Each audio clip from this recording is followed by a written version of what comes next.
السلام علیکم ورحمۃ اللہ وبرکاتہ۔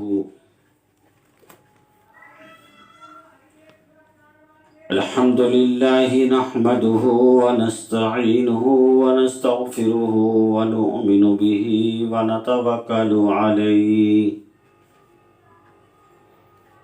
ونعوذ باللہ من شرور انفسنا ومن سیئات اعمالنا،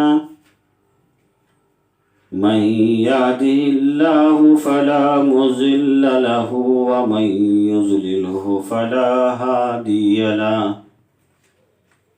ونشهد أن لا إله إلا الله وحده لا شريك له، وأشهد أن محمدا عبده ورسوله، أرسل إلى الناس كافة بشيرا ونذيرا، أما بعد فأعوذ بالله من الشيطان الرجيم، بسم الله الرحمن الرحيم، وَلَقَدْ خَلَقْنَا الْإِنسَانَ مِنْ صَلْصَالٍ مِّنْ حَمَإٍ مَّسْنُونٍ، وَالْجَانَّ خَلَقْنَاهُ مِنْ قَبْلُ مِنْ نَارِ السَّمُومِ، وَإِذْ قَالَ رَبُّكَ لِلْمَلَائِكَةِ إِنِّي خَالِقٌ بَشَرٌ مِّن صَلْصَالٍ حَمَإٍ مسنون۔ صدق اللہ العظیم۔ اللہم صلی علی محمد وعلی آل محمد کما صلیت علی ابراہیم وعلی آل ابراہیم انک حمید مجید۔ اللہم بارک علی محمد وعلی آل محمد كما باركت على إبراهيم وعلى آل إبراهيم إنك حميد مجيد۔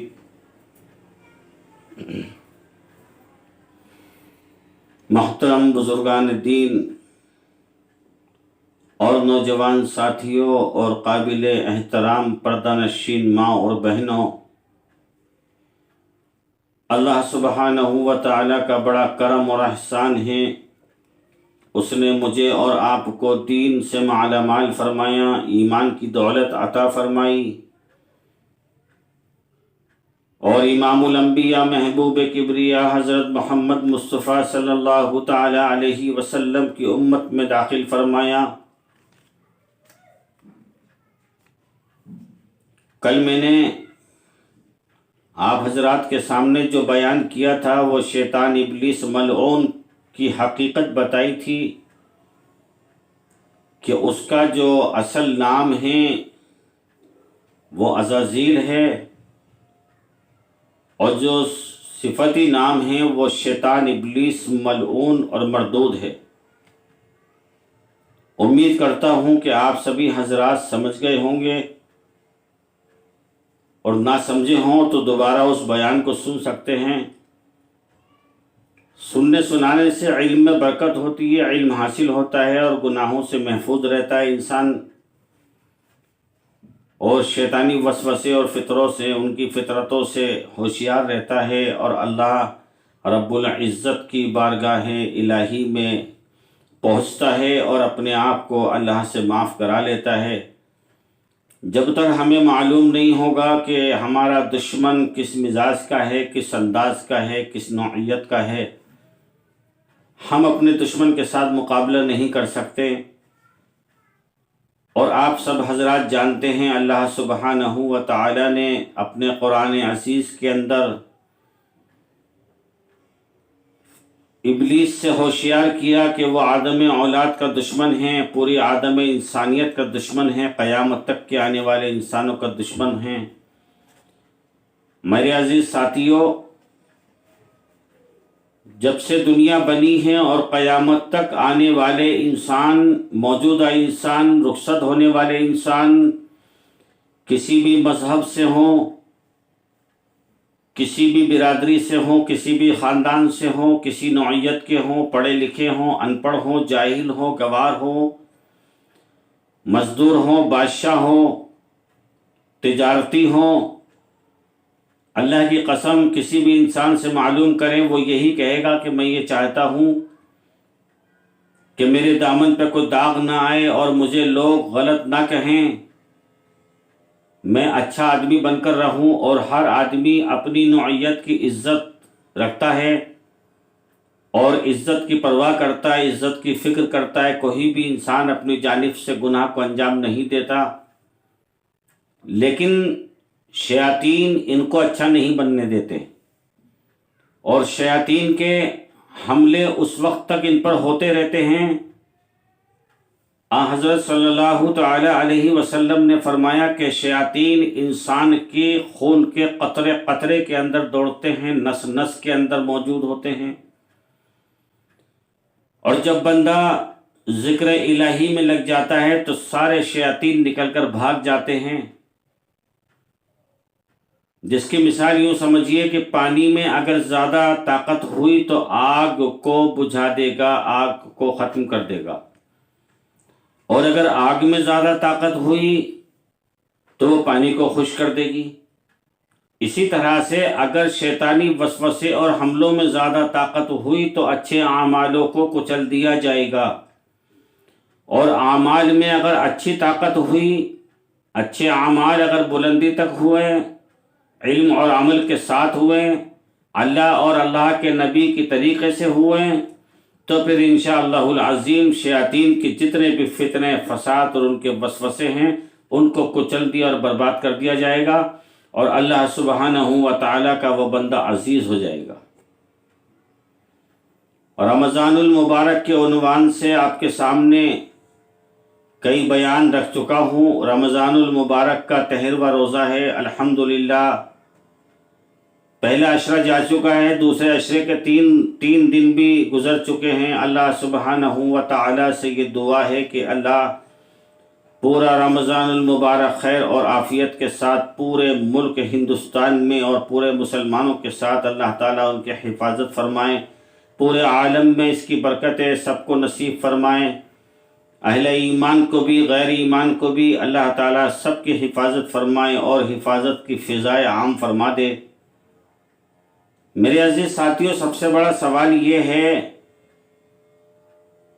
کہ ہم نمازیں بھی پڑھتے ہیں، تلاوتیں بھی کرتے ہیں، اور قرآن بھی پڑھتے ہیں، اور زکوٰۃ بھی دیتے ہیں، اور فطرہ بھی دیتے ہیں، اور صدقہ بھی دیتے ہیں، سبھی کچھ کام ہم کرتے ہیں، سروں پر ٹوپیاں بھی ہیں، منہ پر داڑیاں بھی ہیں، سب کچھ ہے۔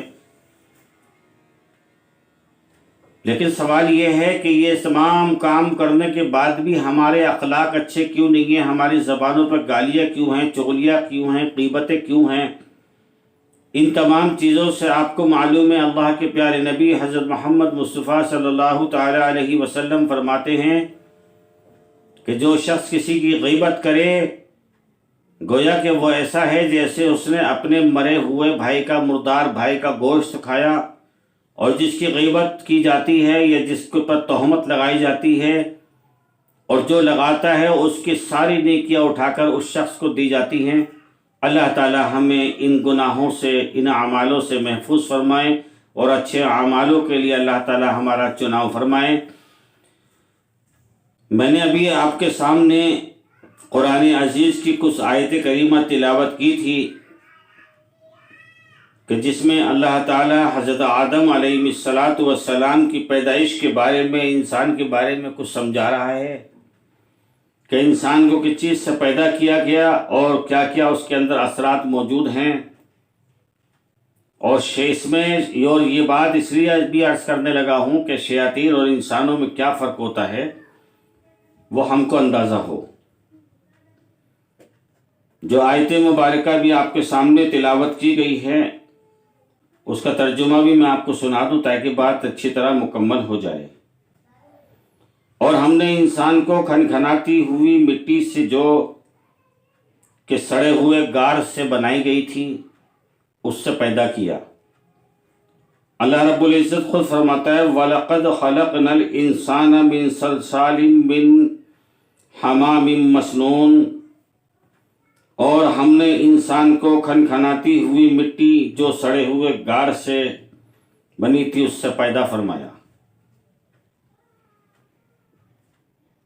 اور اس سے پہلے ہم جن کو آگ کی لپٹوں سے پیدا کر چکے ہیں، یعنی کہ تمام جناتوں کو اللہ سبحانہ و تعالی نے آگ سے پیدا فرمایا۔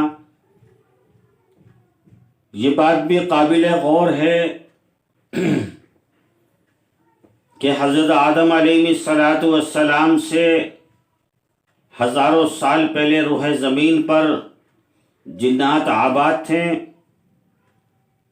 اور جناتوں کا بڑا جو سردار تھا، بڑا جنات تھا، وہ عزازیل تھا۔ پہلے بھی آپ کو بتایا تھا، کل کی کے بیان میں ذکر کیا تھا۔ اس کا ذاتی نام عزازیل ہے اور یہ بڑا شاطر اور چالاک ہے۔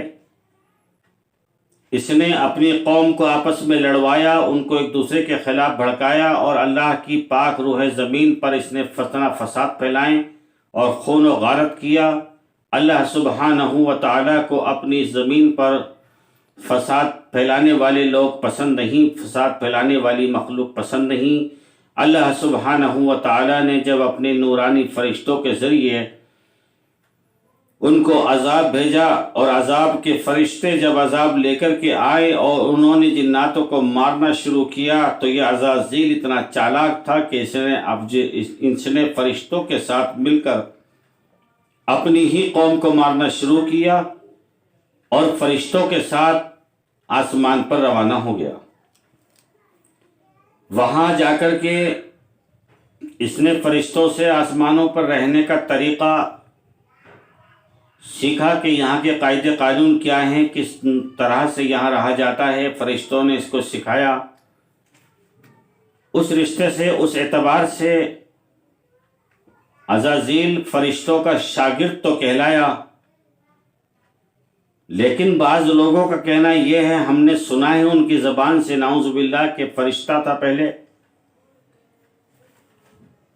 اس بات سے ایمان خطرے میں پڑ سکتا ہے۔ ہمارا ایمان ہے وَمَلَائِکَتِهِ ہے، ہم اللہ کے ہر فرشتے پر ایمان لائیں کہ وہ حق اور سچ ہوتے ہیں۔ فرشتہ نورانی مخلوق ہے، نوری مخلوق ہے، اللہ رب العزت کے حکم سے پیدا کی ہوئی مخلوق ہے۔ فرشتے کو نیند، اونگ، تھکان کا احساس نہیں ہوتا، فرشتے کو حاجت نہیں ہوتی۔ فرشتہ اللہ کا بڑا فرما بردار ہوتا ہے، عبادت گزار ہوتا ہے۔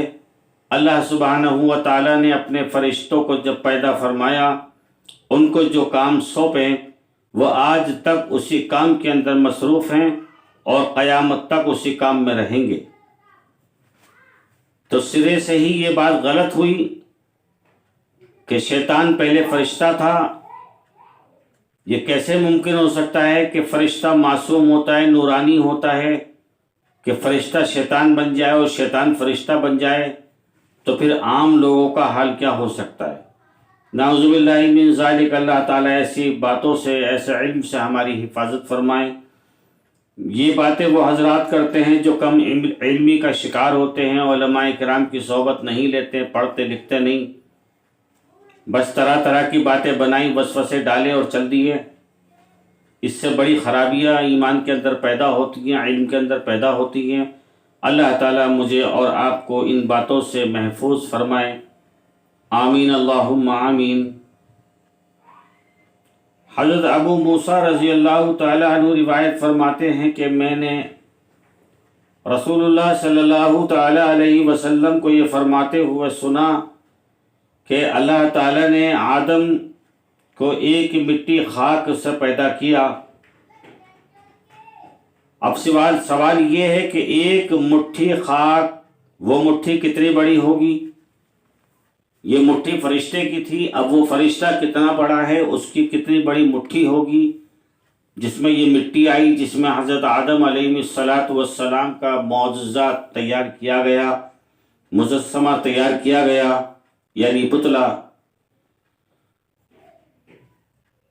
تو قرآن کریم میں آتا ہے کہ فرشتے پوری روح زمین سے ایک مٹھی مٹی لے گئے۔ اللہ سبحانہ و تعالی نے اپنی قدرت سے اس مٹی کو غار بنایا، اور اللہ سبحانہ و تعالی نے اس کا خمیر سڑایا۔ 40 دن تک اس کا خمیر سڑا۔ جب اللہ رب العزت نے خمیر سے حضرت آدم علیہ السلام کے پتلے کو تیار کیا، یعنی اس دنیا کے اندر جو انسان پیدا کیے گئے ہیں ان میں کچھ گرم مزاج ہوتے ہیں، کچھ نرم مزاج ہوتے ہیں، کچھ کالے ہوتے ہیں، کچھ سانولے ہوتے ہیں، کچھ گورے ہوتے ہیں، کچھ لوگ پاک ہوتے ہیں جو ہمیشہ پاک و صاف رہتے ہیں، کچھ لوگ گندے ہوتے ہیں جو ہمیشہ گندگی کو پسند کرتے ہیں اور گندے ماحول میں رہتے ہیں اور گندے رہتے ہیں۔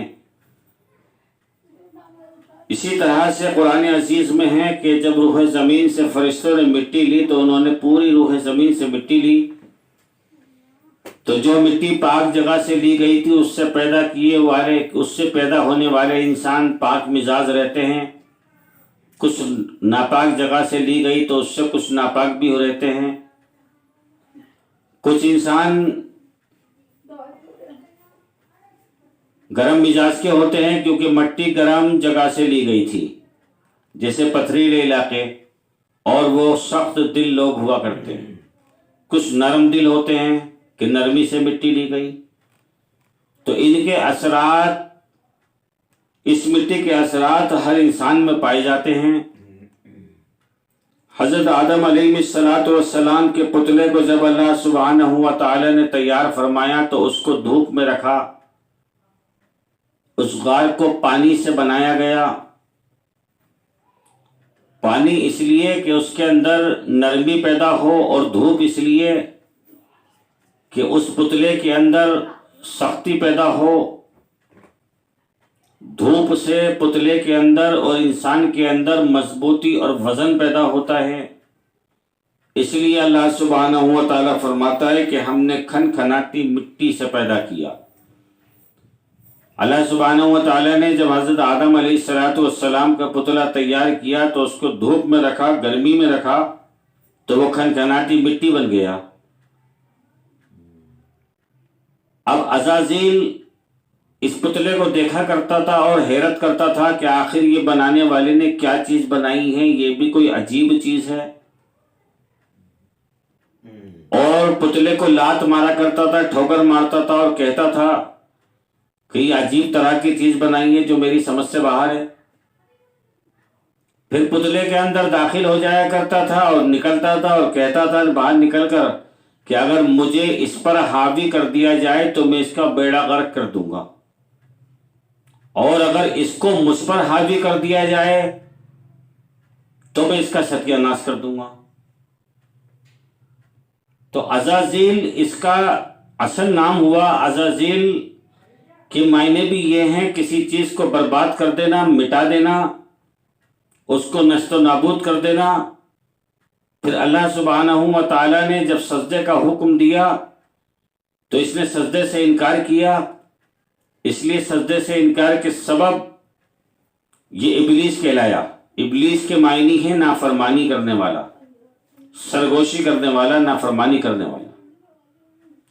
پھر اللہ تعالیٰ نے اس کو شیطان کا نام دیا۔ شیطان جو لفظ ہے وہ شیطان سے لیا گیا ہے۔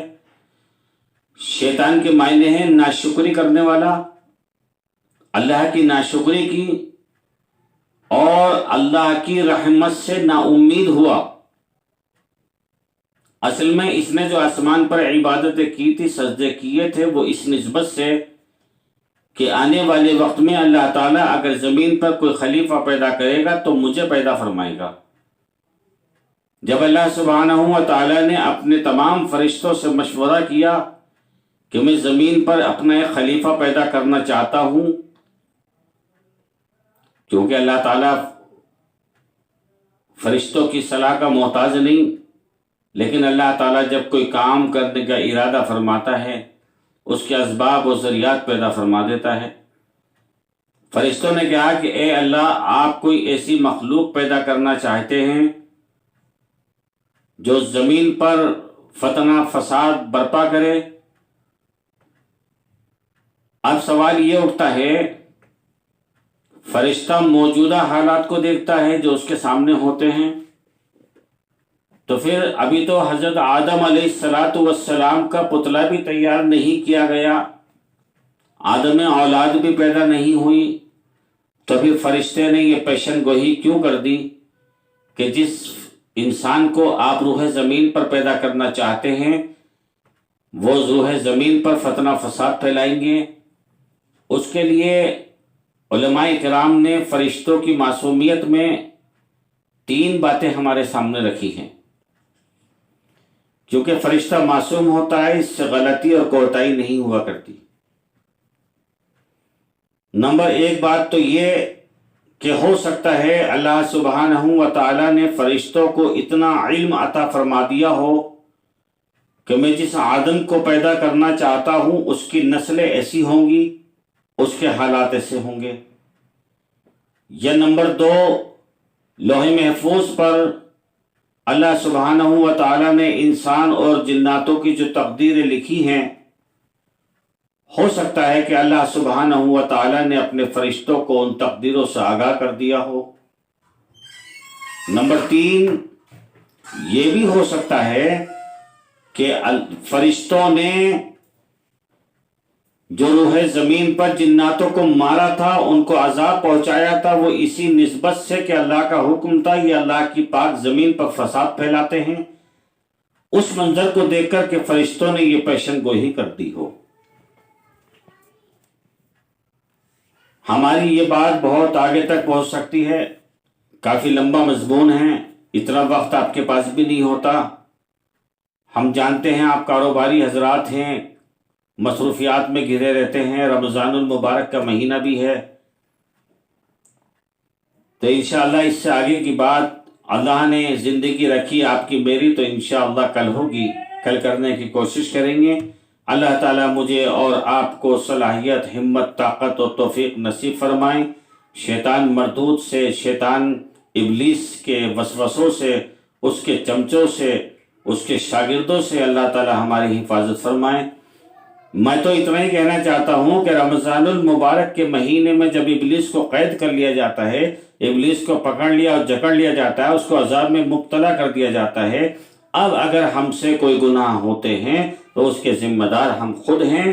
اس لیے میں اپنے نوجوان ساتھیوں سے خاص طور سے مخاطب ہوتے ہوئے یہ بات عرض کر رہا ہوں کہ جب مسجد سے تراویح پڑھ کر آئیں تو ادھر ادھر نہ گھومیں، ادھر ادھر باتیں نہ کریں، ادھر ادھر تفریح بازی نہ کریں، چائے کے دکانوں پر اور ہوٹلوں پر کھڑے نہ ہوں، چوراہوں کو نہ گھیریں، راستے نہ گھیریں، بلکہ اپنے گھر جائیں، آرام کریں، اپنے کارخانوں میں آرام کریں اور صبح سحری میں اٹھنے کی فکر کریں۔ اللہ تعالی ہمارے روزوں کو، ہمارے رمضان کو بےحد قبول فرمائیں۔ اللہ تعالی کہنے سننے سے زیادہ ہم سب کو اللہ تعالی ہدایت نصیب فرمائیں۔ اللہ تعالی ہمیں عمل کی توفیق نصیب فرمائیں۔ دعا کر لیجیے، اللہم صلی علی محمد وعلی آل محمد کما صلیت علی ابراہیم وعلی آل ابراہیم انکا حمید مجید۔ ربنا اننا آمنا فاغفر لنا ذنوبنا وقنا عذاب النار وقنا عذاب القبر وقنا عذاب الحشر وقنا عذاب السکرات والمیزان۔ ربنا اننا آمنا فاغفر لنا ذنوبنا وقنا عذاب النار۔ ربنا آتنا فی الدنیا حسنہ وفی الآخرۃ حسنۃ وقنا عذاب النار۔ اے اللہ ہمیں کہنے سننے سے زیادہ عمل کی توفیق نصیب فرما۔ اے اللہ پورے عالم میں خیر کے، امن کے، محبت کے معاملے فرما، خیر کے، امن کے، برکتوں کے فضائے نازل فرما۔ اے اللہ پوری امت محمدیہ کی جان، مال، عزت، آبرو کی، ایمان کی حفاظت فرما۔ الہ العالمین ہمارے ملک ہندوستان کی مدد فرما، ہندوستان کے مسلمانوں کی رہبری فرما، ان کی حفاظت فرما۔ اے اللہ ہندوستان کی حفاظت فرما۔ اے اللہ دشمنان اسلام سے پوری امت کو محفوظ فرما۔ اے اللہ بیت اللہ شریف کی حفاظت فرما، مسجد نبوی کی حفاظت فرما۔ اے اللہ بیت المقدس کی حفاظت فرما۔ اے اللہ فلسطین اور فلسطین کے مسلمانوں کی حفاظت فرما۔ اے اللہ جو مومن بے روزگار ہیں ان کی روزیوں میں برکت نصیب فرما، ان کو حلال اور برکت والی روزی نصیب فرما۔ اے اللہ جو لوگ ہم سے دعا کے لیے کہتے ہیں یا جن کا حق ہے، جو ہماری ضرورتوں میں ہمارے شانہ بشانہ کھڑے ہوتے ہیں، اے اللہ جو ہم سے محبت رکھتے ہیں ان کی جائز ضرورتوں کو پورا فرما۔ اے اللہ جن کا حق ہے ہم پر ان کی ہر التجا کو، جائز التجا کو قبول فرما۔ اے اللہ بزرگان دین کی، اے اللہ اپنے نیک بندوں کی حفاظت فرما، علماء کرام کی حفاظت فرما، ہماری مساجد اور مدارسوں کی حفاظت فرما۔ اے اللہ خیر کو عام فرما دے، برکتوں کو عام فرما دے۔ اے اللہ ہدایت کو عام فرما دے۔ اے اللہ ہمارے جوانوں کی، بوڑھوں کی، بچوں کی، عورتوں کی حفاظت فرما۔ اے اللہ ہم تجھ سے تیرے علم کا سوال کرتے ہیں، ربی زدنی علما، ربی زدنی علما، اللہم ربی زدنی علما۔ استغفر اللہ الذی لا الہ الا هو الحی القیوم واتوب الیہ۔ اللہم انکا عفو تحب العفو فاعف عنا یا کریم۔ وصلی اللہ تعالی علی خیر خلقہ محمدہ وآلہ واصحابہ اجمعین برحمتک یا ارحم الراحمین۔ سبحان ربک رب العزت عما یصفون وسلام علی المرسلین والحمد للہ رب العالمین۔ السلام علیکم ورحمۃ اللہ وبرکاتہ۔